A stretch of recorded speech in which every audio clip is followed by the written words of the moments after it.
حضرت شیخ سعدی رحمۃ اللہ علیہ نے اپنی کتاب گلستان سعدی میں ایک لطیف بات بیان فرمائی۔ حضرت کہتے ہیں کہ میرا چاہنے والا، میرا مرید اپنے ہاتھ میں مٹی لے کر میرے قریب آیا، کہنے لگا کہ حضرت ذرا اس مٹی کا جائزہ تو لیجئے، یہ ایک عجیب قسم کا وصف چھوڑتی ہے۔ میں نے اس مٹی کو اپنے ہاتھ میں لیا اور اپنے قریب لایا تو اس کے اندر سے عجیب قسم کی خوشبو نکل رہی تھی، بہت پیاری خوشبو تھی۔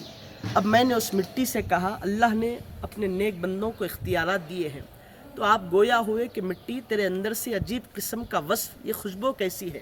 تو اللہ نے اس مٹی کو گویائی دی۔ مٹی کہنے لگی کہ حضرت میرا جو مقام تھا، میری جو سنگت تھی، ایک گلاب کے درخت کے پاس تھی، اس گلاب سے خوشبو محسوس ہوتی تھی اور میرا وہیں پر مقام تھا، گویا وہاں پر گلاب جب تک تھے تب تک میں وہیں پر رہتی تھی۔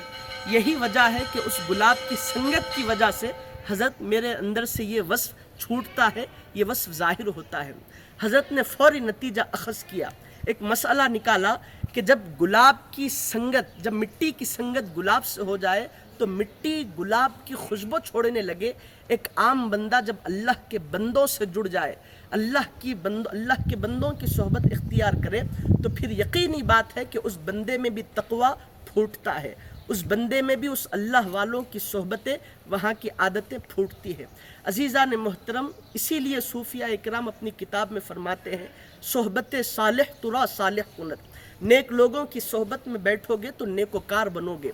اور دوسری بات کہتے ہیں کہ صحبت طالع ترا طالع کنت، اگر برے لوگوں کی سنگت اور صحبت اختیار کرو گے تو پھر وہ بات دور نہیں، وہ دن دور نہیں کہ تم بھی برے بنو گے۔